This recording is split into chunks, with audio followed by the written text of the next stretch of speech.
লাচিত বৰফুকন অসমৰ ইতিহাসৰ এজন মহান সেনাপতি।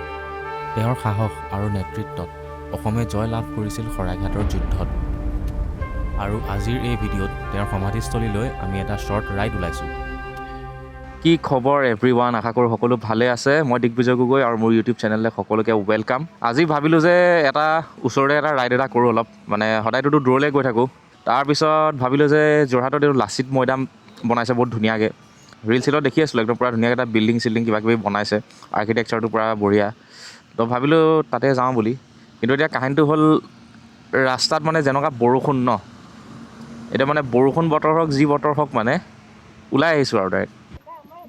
এতিয়া ত্ৰিনয়নো আহি গ'ল, এফালে ৰেইনকোট লগাই লৈছে, হৈ গ'ল। এতিয়া ইয়াৰ পৰা ওলাই দিওঁ। ইয়াৰ পৰা আৰু আছে চাগে 100 কিলোমিটাৰমান, আৰু অলপ ভাল স্পীড এটাত গৈ থাকিলে 1.5 ঘণ্টাত পাই যাব লাগে। চ' লেটছ গ'। এতিয়া দেখিছে কেনেকুৱা ধাৰাসাৰ বৰষুণ দিছে, আৰু এনেকুৱা বৰষুণত কিছুমান জেগাত পূৰা শ্লিপাৰী হৈ থাকে। তো সেইটো পূৰা এৱাৰ থাকিব লাগিব। বাপৰে বা, এইটো চাইডে ভিৰটো চাওক। আগত বজাৰ বহি আছে ন, তো সেইটো কাৰণে ভিৰটো বহুত। আৰু সিহঁতি তলত ইফাল দি গুচি গ'ল, ৰাইট ছাইড দি গুচি গ'ল। জেনেৰেলি সেইটো ছাইড দিয়ে গাড়ীবোৰ যাব লাগে, খালি ইয়াত বজাৰ যিহেতু বহিছে এটা ছাইডে ৰাস্তাটো বন্ধ। মা কছম, বৰ বেয়া ভিৰ ৰে, অৱস্থা বেয়া হৈ গৈছে। বোকা বোকা ৰাস্তাটো। এইটো ফ্লাইঅভাৰ কমপ্লিট হৈ গ'লে এই জেগাটো পটককৈ পাৰ হৈ যাব। এই ডাঙৰ গাড়ীখন পাৰ কৰিব লাগিব, উপায় নাই। কছম, বহুত টাইম লাগিলে দেখোন পাৰ কৰোঁতে। এটা ইয়াতে বাজিলে। আমি ঘৰৰ পৰা ওলাই আহিছিলোঁ 10:30 বজাত, আৰু কিমান টাইম লাগিব জানো, নিজৰে আমনি লাগি গৈছে পাই, ইমান ভিৰ পাৰ কৰি আহিছোঁ। আৰু আৰু এটা বস্তু কি হয়, প্লেইন জেগাত চলাই ন বহুত আমনি লাগে আকৌ, কৈছোঁ নাই। এতিয়া পাহাৰত কি হয়, বস্তু অলপ এংগেজিং হয় ন, এনি টাইম ফ'কাছ কৰি থাকিব লাগে, টাৰ্ণিং হওক, এইবিলাক বস্তুবিলাক ফ'কাছটো পূৰা লক থাকে ন। তো সেইটো এটা অলপ মেডিটেটিভ ষ্টাইলৰ বস্তু, ৰাইডিং এটা হৈ যায়। তেনেকুৱা প্লেইন এৰিয়াত বহুত বৰ লাগে, কৈছোঁ নাই, খাতাৰনাক বৰ লাগে। আৰু অলপ ট্ৰেফিকটো যিহেতু বেছি, আৰু কিছুমান মাথা নাইকিয়া মানুহ কিছুমানৰ কাৰণে য'ত ত'ত ৰাস্তা মাজে চাজে আহি দিয়ে, ইণ্ডিকেটাৰ নিদিয়াকৈ টাৰ্ণ লৈ দিয়ে, এইবোৰ ধেৰ আছে আৰু চবতকৈ বেয়া কেতিয়া লাগে জানা, যেতিয়া ক'ৰবাত হিল ষ্টেচনৰ পৰা ক'ৰবাৰ পৰা আহিছোঁ যেনিবা, পাহাৰত পূৰা চলাই মেলি, আৰু যেতিয়া ঘৰলৈ ৰিটাৰ্ণ হৈছোঁ, যেতিয়া ঘৰ পাহাৰখিনিৰ পৰা নামি মেলি যেতিয়া প্লেইনছখিনি সোমাওঁ ন, এনেকুৱা অশান্তি লাগে ন প্লেইন এৰিয়াখিনি চলাই, কৈছোঁ নাই। মাথা বেয়া হৈ যায়। ইয়াৰ পৰা 20 কিলোমিটাৰ দেখাইছে। যোৰহাটৰ টাউনত সোমাবগৈ নালাগে, তাৰ আগতে ক'ত আছে জানো জেগাটো, ক'ৰ পৰা সোমাব লাগে, ৰ'ব, ইয়াৰ পৰা লাডুগড়। তো এতিয়া আমি পাই গ'লোহি লাচিত মৈদাম। ভিৰ আছে আজি, কাৰণ আজি ছানডে হয়। ক'ৰবাত প্ৰথম পাৰ্কিং কৰি লওঁ বাইককেইখন। তো আমি পাই গ'লোহি লাচিত মৈদাম।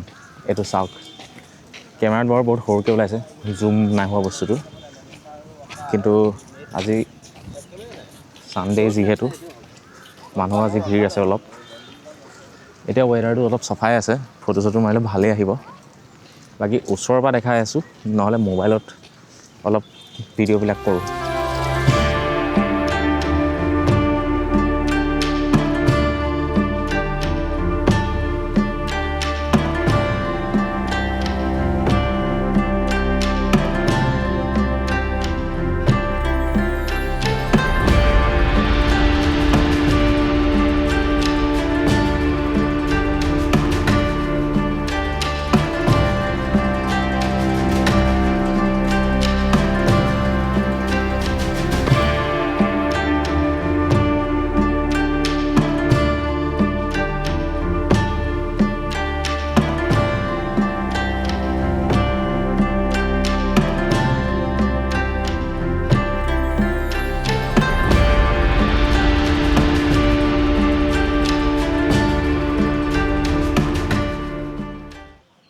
ইয়াত এইবিলাক ঘাঁহবিলাক লগাইছে নতুনকৈ।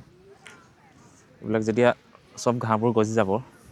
এইবোৰ গছবিলাক লগাই থৈছে, গছবোৰ যেতিয়া ডাঙৰ হৈ যাব তেতিয়া এইটো বহুত মজা লাগিব দেখিবলৈ গোটেই জেগাটো। আৰু এফালেও কিবা কিবি আৰু এক্সট্ৰা বনাই আছে। ভিডিঅ' হৈ আছে তো হৈ গ'ল লাচিত মৈদাম আহিলোঁ ডিব্ৰুগড়ৰ পৰা। খালি জেগাটো কনষ্ট্ৰাকশ্যন কমপ্লিট হোৱা নাই, সেইকাৰণে আৰু কিবা কিবি ভালেমানখিনি বস্তু বনাব আছে ইয়াত। আৰু এতিয়া অলপ অলপ বৰষুণো পৰিছে, বৰষুণটো দিয়া আগে আগে আমি ভাবিছোঁ ইয়াৰ পৰা ওলাই দিওঁ আৰু।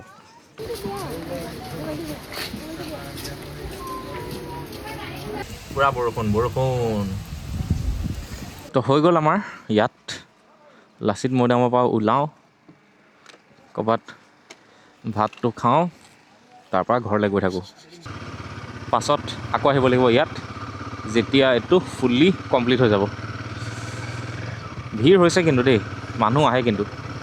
এই ৰাস্তাটো যে এনেকৈ চিধা চিধাকৈ এনেকৈ কাটি থৈছে, এইটো কেতিয়াবা কোনোবা পৰিব ইয়াত।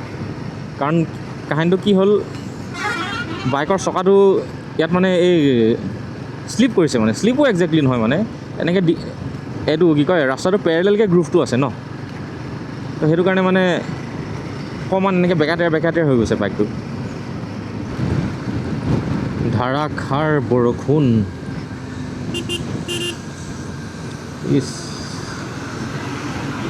এতিয়া পাইছোঁহি চেপন, ইয়াতে অলপ দেৰি ৰখিলোঁ আৰু ব্লগটো ইয়াতে সামৰিম ভাবিছোঁ। ষ্টাৰ্ট কৰিছিলোঁ ইয়াতে ৰাতিপুৱা আৰু ইয়াতে সামৰি দিম এতিয়া। আৰু শুনিছোঁ ডিব্ৰুগড়ত শিল বৰষুণ পৰিছে, শিল বৰষুণ এতিয়া কি হয় চাই লওঁ, কেমেৰাটো ভৰাই দিম। আকৌ লেন্সত পাথৰ চাথৰ যদি পৰে দিগদাৰ হৈ যাব। আৰু পূৰা বৰষুণত তিতি মেলি আহিলোঁ আৰু পূৰা অৱস্থা বেয়া, পেন চেন। তাৰপৰা এতিয়া গৈ থাকোঁ। So' bye bye, see you soon and good night.